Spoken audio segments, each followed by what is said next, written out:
Welcome everyone. We're here at the T.U.G.S Gaming Lounge. I'm Elliot, an ethical video games journalist and someone who only buys video games after they've been on sale for over a year, so that they're cheap, fully patched, and come included with all of the DLC at no extra cost. I'm very excited to be here today for the first ever Bully Hunters live. Yes folks, this is live. What you're seeing is happening right now, and there's not a damn thing you can do to prove us wrong no matter when you're watching this. The issue of bullying the bullies who bully bullies is something that is very close to my heart. Now, okay, if you're watching this, you probably already know what's going on. You've probably been following T.U.G.S for a long time, or maybe you've experienced this yourself. You got a little heated online and told someone to fuck off after they refused to play the game competently. What happens next? Well, they snitch you out to a program built by people with little to no experience in video games who used their sponsors' good names to seem relevant. Someone enters your match and repeatedly kills you using their elite gaming skills, which causes you to give up gaming forever. It's one of the greatest issues facing gamers today. Being outplayed because of your lack of skill, despite the fact that you're a silver-tongued devil who can dish out the best insults that you picked up from your 6 years in high school. The stats don't lie, guys. Over 100% of gamers have experienced some form of harassment online while doing what they love to do, using trash talk and personal insults to make up for their lack of skills and basic human empathy. Now that they aren't even able to do the one thing that makes them a special little snowflake, hurling insults when their team is losing, they have nothing left, and they're ending up on the streets, playing lame sports like basketball or bike riding to fill that void in their lives. You can find the sources for everything we're saying up your own ass, because that's where we pulled them from. So what are we doing today? We're introducing a new tool to help you end the harassment of in-game harassers by connecting people who have been bullied by bully hunters with the most toxic players online. Over here, we have two terrible gamers who, despite their lack of skills, make up for their shortcomings by talking shit to other players. They represent you and I, all of us. And then over in the editing room, we have people stitching together pre-made footage using voiceover actors and like 3 or 4 people with game capture software on private servers playing as both the victims and the bullies, who will shit out a terrible, stitched-together example of what bullying looks like in this day and age. And then over there, even further back, we have our bully hunters, who are feverishly coming up with personal, verbal attacks to use against the elite pro gamers, based entirely on what their voices sound like. Now let me introduce you to my co-host, our co-host, Ricky for the Win. Hi, I'm Ricky for the Win. I too love gaming, but I've literally never experienced in-game harassment because I'm a man and naturally the best at every video game I touch. I represent you, the typical gamer who is blind to every mistake they've ever made in gaming and maintains the idea that it's everyone else's fault but my own when my team loses. I'll never switch from Hanzo to an off-tanker healer because I find Hanzo fun to play, and the 2 headshots I nailed during a 20-minute round prove my unmatched skills. Here's a top-level explanation for what's about to happen. You're in a match and the team is losing because you're feeding the opponents and refuse to switch. You're a self-serving narcissistic prick who thinks that their gaming experience is more important than anyone else on your team. To you, they aren't even real people trying to enjoy what they're doing, because why would you pick a character or weapon loadout that's less fun to play just so your team can win? So they call in a bully hunter who joins the other team and hunts you down, killing you repeatedly until you transfer the game to a USB stick and attempt to return a digital game that you bought on Steam or Battle.net to GameStop, because it's also fun to troll people in real life. Well, that stops now, thanks to Bully Hunters. If someone is in your game killing you because someone doesn't know how to use the mute button, we have the power to enter that game, become unmutable, and make them feel bad about inconsequential bullshit that has nothing to do with the game itself. Will it happen tonight? We can't be sure. So let's just try it out. Oh wait, what's that? It's happening right now? Okay, well, let's show you what's happening. All right, we've got someone dialing into the Bully Hunters hotline who's playing Fortnite. Hi. Hello? Hello? Hey, I'm being bullied. Okay, wait, hold on. You were being the bully first, right? And this is retaliation. Yeah, I guess. I mean, I'm in a squad match and this dickhead told me not to run into the house into Pleasant Park because there was an entire other team in there and I only had a pistol, called him a pussy, and then I ran it. It was completely unfair, 4-on-1, and they killed me. Now they're using me as bait and he refuses to come heal me. Wow, I'm so sorry to hear this. Sounds like you were just trying to have fun. What's happening now? He let me die. What a fucking asshole. Now the squad of 4 is going after the rest of my teammates because they're down one person and they're trying to kill them. Yeah, I mean, that certainly sounds like it's not just a team of players working together, but almost certainly sounds like your so-called teammate called in a squad of bully hunters to try to teach you a lesson about foul language and toxicity. I know, please help. Okay, don't worry. We have Shibby here who's ready to come in the game and... Oh, fuck. We kind of forgot that you can't really do that. Hold on, give me a second. God, we should have thought this through better. Hurry, please!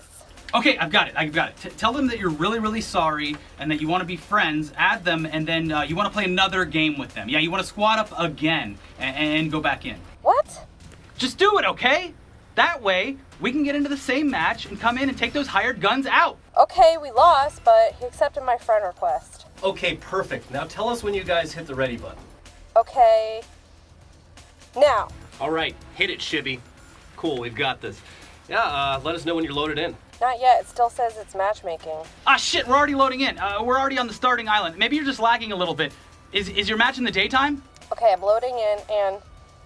Shit, no, I've got like a sunset match. Fuck, okay, back out. Make something up. Tell me you had to go take a shit or something. That way we can try to get into the same one. What? No. And I don't think the game works like that. What the fuck are you guys doing? I thought you had some special tech for this that would subvert the actual design of the game, allowing you to infiltrate it and help me. No? Fuck you guys. Hey, fuck you too! No, fuck you. You suck. Wow, what a bully. Yeah. Or maybe someone new will call in. Maybe they're playing Overwatch.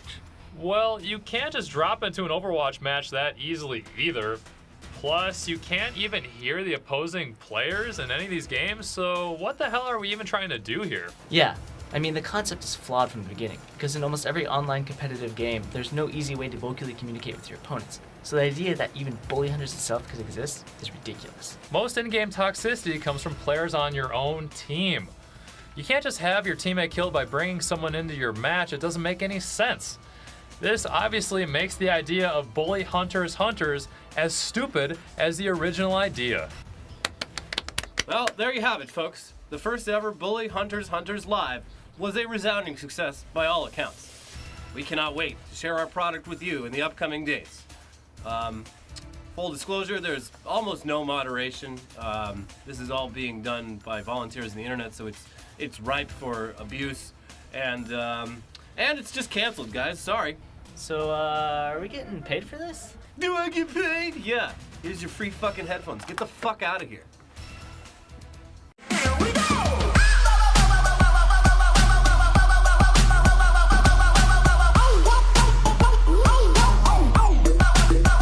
No, you fucking cuck! And we never did a sketch on T.U.G.S again. Good. If you're wondering what the fuck Bully Hunters is and are completely confused by what just happened, well, welcome to the club, because that's exactly how we felt after watching the totally real Bully Hunters live stream last week.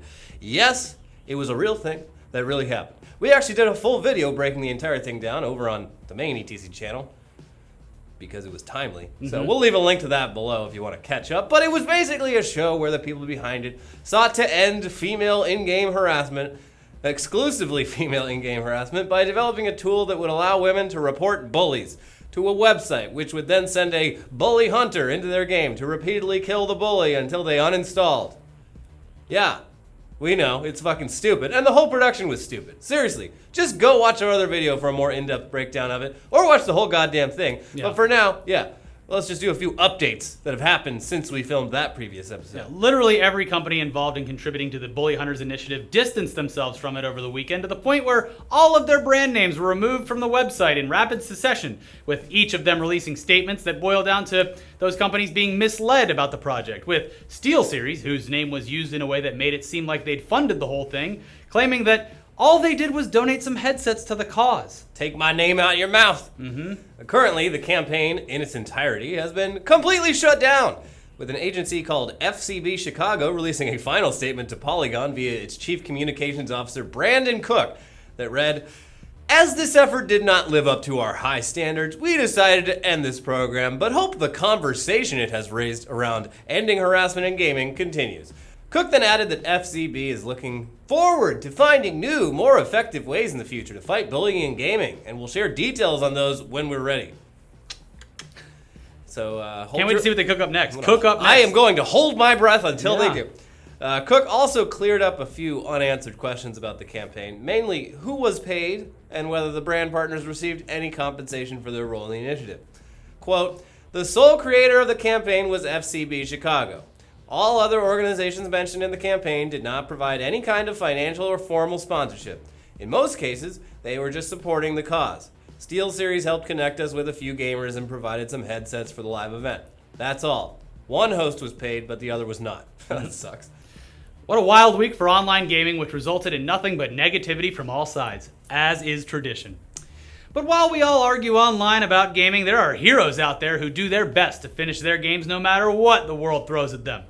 Eventually, they have to concede to the elements. But they fought even tornadoes, damn it. Not once, but twice in the past 2 weeks, gamers have faced extreme weather situations and conducted on-site interviews where they talk about the weather affecting their games. First was this young man from upstate New York who had a tree fall on his house while playing Fortnite. Just watch. Yeah, I was just playing Fortnite right there. I look out the window and I see a tree just fall, and I dove out of the room. Like, I thought it was gonna fall on the house, so I just dove. I just tried to run out of there. Did it scare you? Yeah, it scared me. I had to turn off my game too. It's in second place.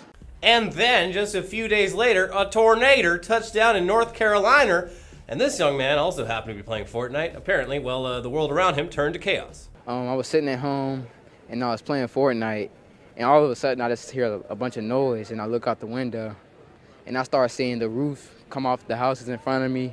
But then I sit back down because I only got like a couple people left in my gang. I was going to try to finish the game. But then it just started getting worse, and then I started seeing the power lines come down, so I told my sister and my nephew to come to the bathroom so everything would be okay. So it turns out that playing Fortnite will apparently keep you safe during even the most intense moments of your young lives. Or maybe it's causing the tornadoes. Who knows? We don't know. I mean, it does suck that they had to stop playing. And that one kid, he was in second place. And I believe him. Bro, I totally would have gotten it. I was right there. I was right there. And then the stupid tornado. Go on. Speaking of positivity in gaming, EA swears that it has learned from its recent mistakes and is now vowing to be better. In a recent article on The Verge, EA's chief design officer Patrick Soderlund explains the months following the release of Star Wars Battlefront 2 have been important to the company and will shape how it operates going forward, saying, "I'd be lying to you if I said that what's happened with Battlefront and what's happened with everything surrounding loot boxes and these things haven't had an effect on EA as a company and an effect on us as management. We can shy away from it and pretend it didn't happen, or we can act responsibly and realize that we made some mistakes and try to rectify those mistakes and learn from them." Oh, he continued. "We had the intent that was designed for us to have more people play it over a longer period of time. And like a lot of other games on the market, to be able to afford to do that, we had an idea of getting returns from that. But at the same time, we got it wrong. And as a result, we had to take very quick and drastic actions to turn everything off. And we've since worked and redesigned the progression system. People seem to appreciate what we've done. Players are coming back, and we're seeing stronger engagement numbers. People seem to think that for the most part, we got it right. It doesn't mean we'll stop. We'll continue to improve the game. We'll continue to push on these things, and we'll have to be very cautious with what this means for future products." He also added that EA has, quote, taken significant steps as a company to review and understand the mechanics around monetization, loot boxes, and other things in our games before they go to market. For games that come next, for Battlefield or for Anthem, players have made it very clear that we can't afford to make similar mistakes, and we won't.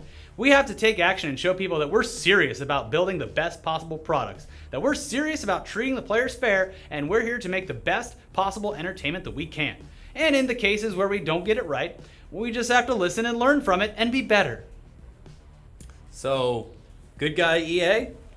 Maybe? I don't know. Who knows? We'll have to wait and see how things play out in the future before we, as gamers, give any shred of trust back to that evil company.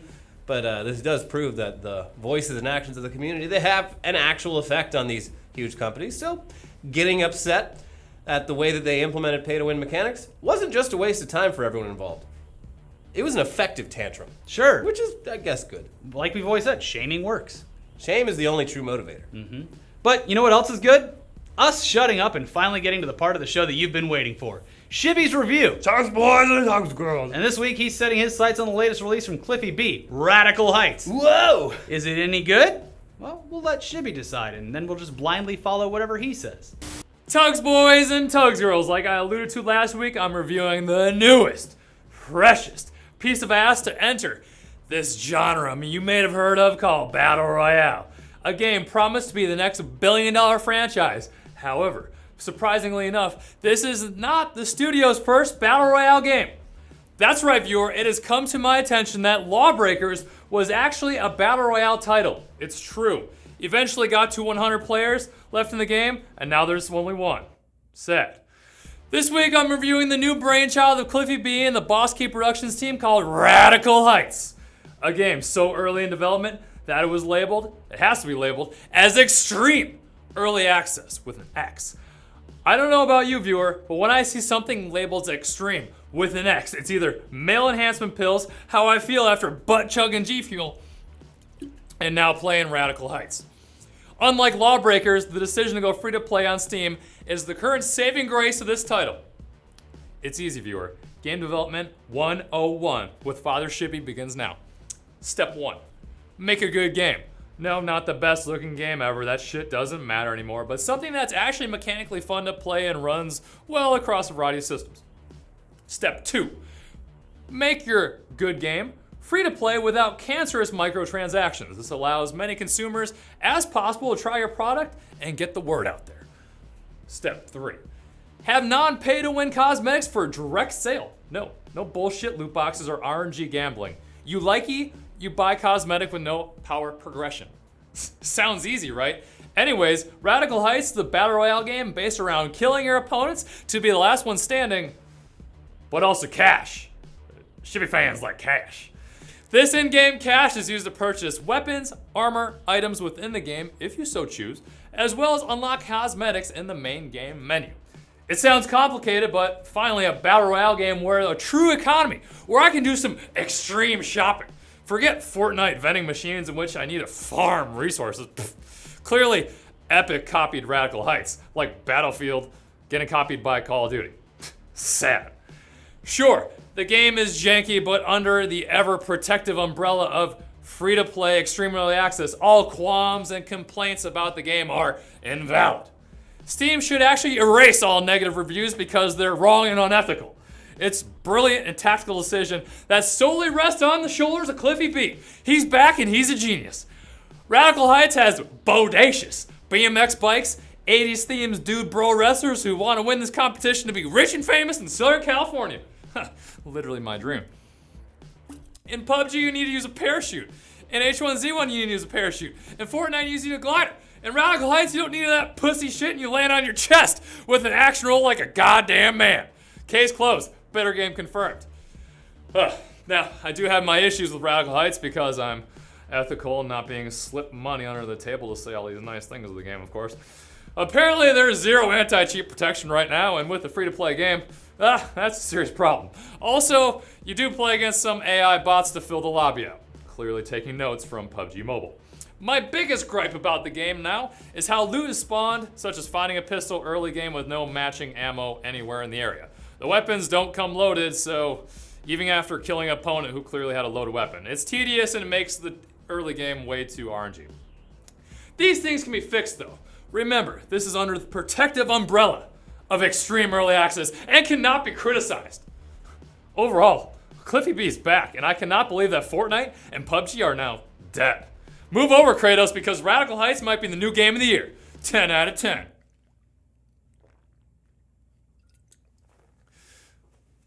Well, I guess Shibby is slowly turning into the shill that we all feared he would be from the beginning. What the hell, dude? Bad optics, Shibby. Obviously, we can't trust him, so let's head over to Amazon to get a review from a real gamer. Now, this week, we're looking back at Cliffy B's swan song, Gears of War 3. And this review comes from Jonas Romulus, who titled their review, The Most Epic Experience One Could Ever Imagine. Here's what they had to say about Gears 3. Jonas here. Now that I'm done reviewing myself successfully pinching off a gargantuan loaf into the porcelain bowl, let's move on to the review of the game. This game is bad. Let me give you a good comparison of the visualizations in this game. When I flush, I always admire my work, aka the artwork that is left behind, if you know what I mean. These masterpieces are more appealing to look at than the actual graphics of this game. This game will find its way through my garbage can to the bottom quicker than my thick snake will be able to navigate its way through the pipes to the sewage processing plant. Not cool. He gave it 1 star. Yeah, 1 star. So yeah, I mean, that's great though. He uses his words like Da Vinci used a paintbrush. Truly a review worthy of a gallery exhibition in the world's finest museums. Anyways, follow us both on Twitch. I'm twitch.tv/itsRickyFTW. Twitch.tv/ElliottETC. He just started playing The Witcher. I'm starting to think it's the Rick and Morty video games. You gotta have a pretty high IQ to enjoy The Witcher 3.